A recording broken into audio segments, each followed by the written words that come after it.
The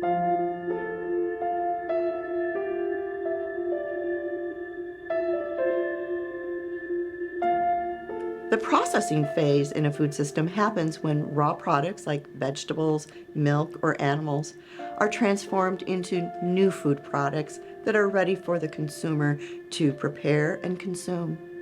In New York State, much of how food processing is done is highly regulated at all points to ensure consumer and worker safety.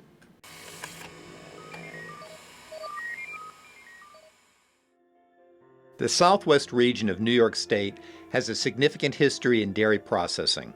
Today, the region is still a significant supplier of raw fluid cow's milk with nearly 400 dairy farms in Allegheny, Cattaraugus, and Chautauqua counties alone, providing milk to large processing plants and small farmstead creameries.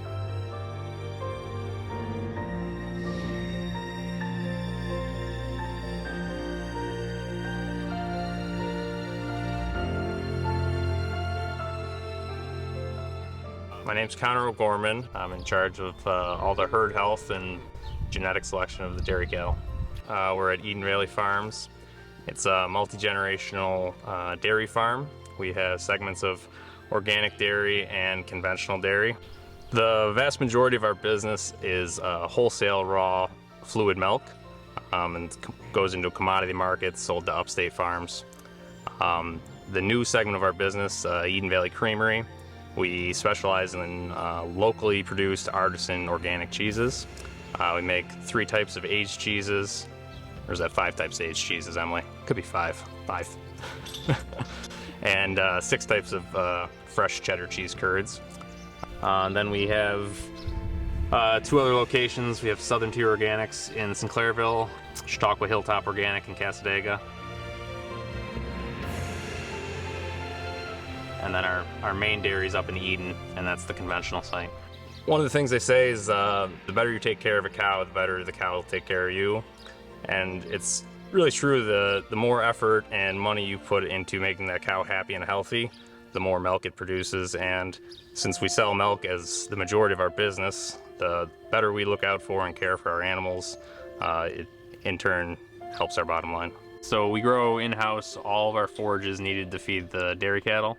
So we'll grow field corn as well as clover for haylage, and we grow some row crops for concentrates like soybean and some winter triticale. Clover is very good for the environment and the animal. Clover fixates nitrogen back into the soil with little nodules, as well as being beneficial for the cow. It's very high in protein, and the more protein the animals can intake themselves off of pasture, the less that we have to supplement with purchased protein source.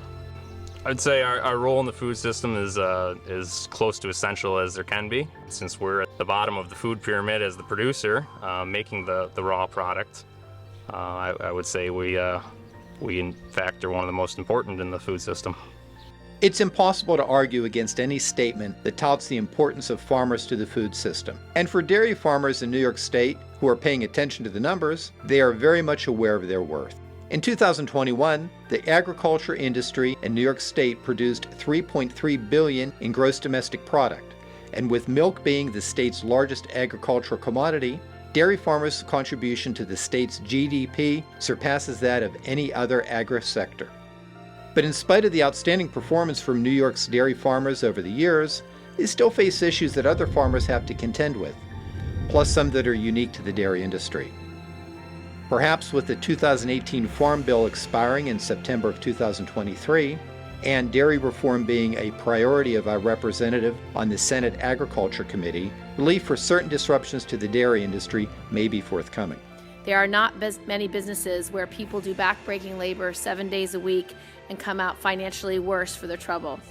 The pricing system simply does not work for America's hardworking dairy farmers. As I met with farmers from across New York State, I saw the absolute anguish and despair on their faces as they showed me their balance books that simply did not add up. When farm products are undervalued, it not only leaves farmers struggling to make ends meet, but also has a direct effect on their ability to secure a skilled workforce. The agricultural segment in general is a high-hour field and Given it's a high-hour field, it's not a lower wage, but a modest wage due to the amount of hours. Some of our biggest challenges are certainly labor. Attracting qualified and talented people can be difficult.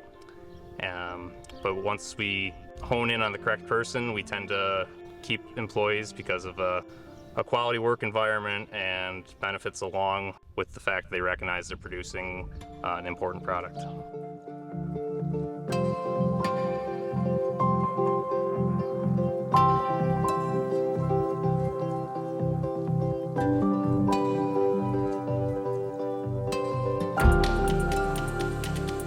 We're going to head into the processing room and see part of the cheese making process. So each morning we get milk fresh from the farm and we pump it into this vat. We are ripening the milk. We added cultures to the milk that drop the acidity a little bit, and it gives it flavor for later on in the cheese making process. So the cultures, the calcium chloride and the rennet are all processing aids.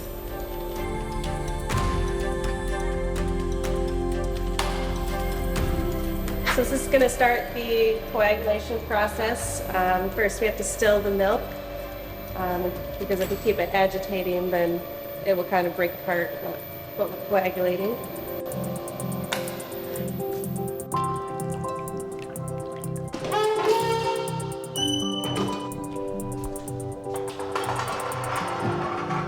So the next step in the process is going to be cutting the curds. It'll coagulate to kind of a yogurt texture, and we'll see a clean break is what it's called. Then we can cut the curds. So we put the harp in there so it's ready to cut. So I write down each process, the time, the temperature, what's added. We keep track of all the lot numbers in case there's ever a recall or a quality concern. You can track back where you got those different ingredients. Whether it's the processing of dairy or some other commodity in preparation for distribution, it is clear that many of the disruptions that affect production also affects processing.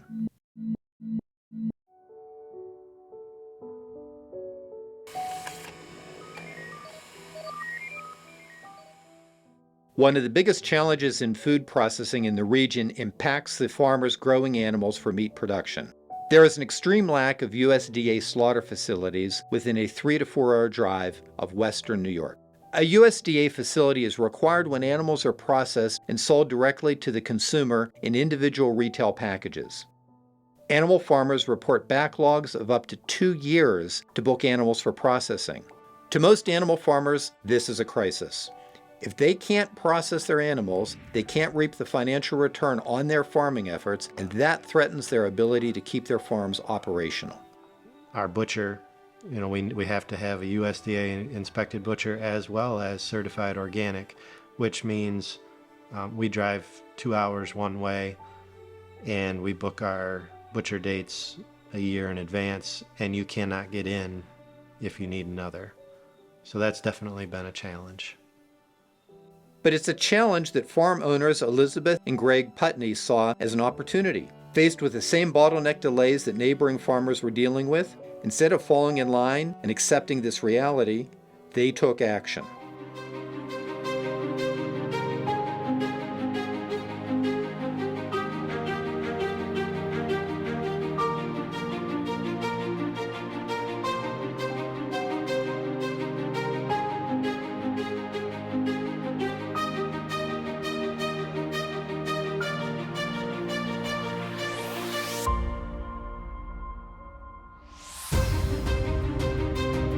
My name's Greg Putney. This is my wife Elizabeth.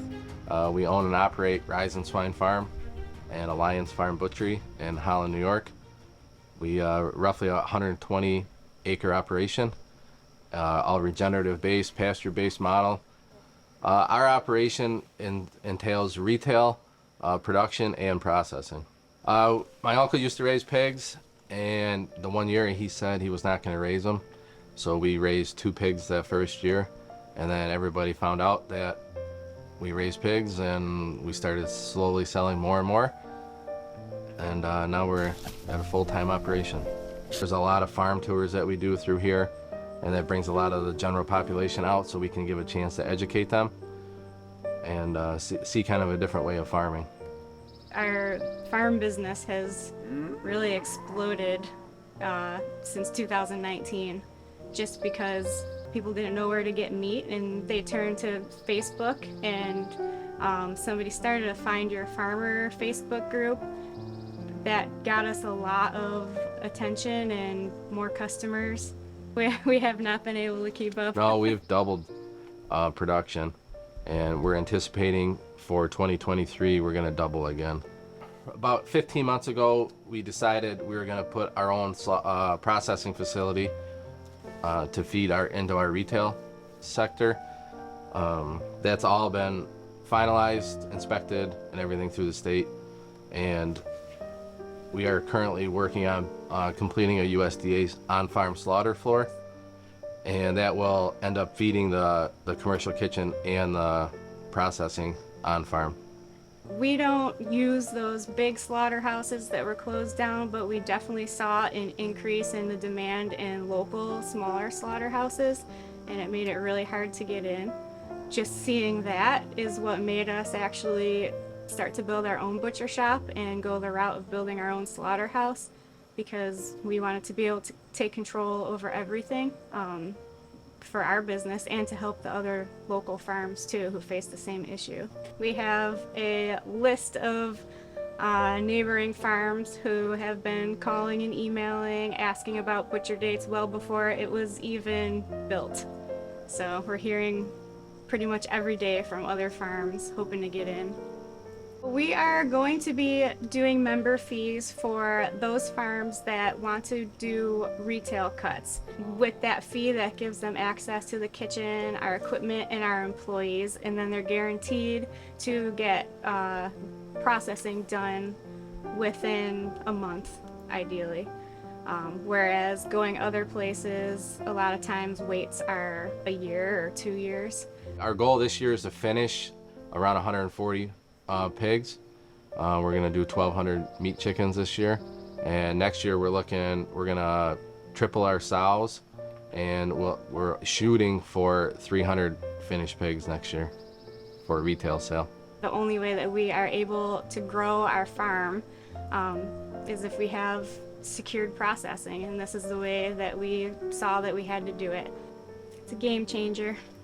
For right now, the plan is to make efficient the butcher shop and the processing side of it, and then with the 20C model, possible replication of that in other locations, whether it be Western New York or Central New York, to help the other farmers in that area as well. And I think it's hard to make a profit farming the more traditional way. I think you have to be kind of creative and maybe have a retail store, you know. There's Find that niche especially market. dairy farmers where they're totally, you know, it depends on what milk prices are going for, and a lot of times they're selling their milk at a loss because that's what the milk prices are, and it's, you know.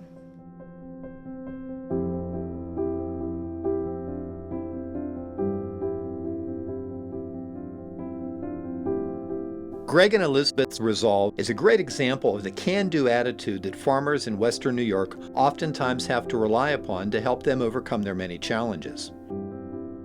And it's that type of enterprising spirit that policymakers would do well to take heed of. Or maybe, as rare as it may be, this time, they've actually been paying attention. In July of 2021, the USDA announced its intent to invest $500 million in American Rescue Plan funds to expand meat and poultry processing capacity. And that spawned a $5 million grant program from the New York State Department of Agriculture and Markets to assist with the expansion and modernization of meat processing facilities. So while our processing problems won't be solved by simply increasing capacity, it is certainly a step in the right direction. In the next episode, we'll focus on how food gets from the producer to the consumer as we dive into distribution.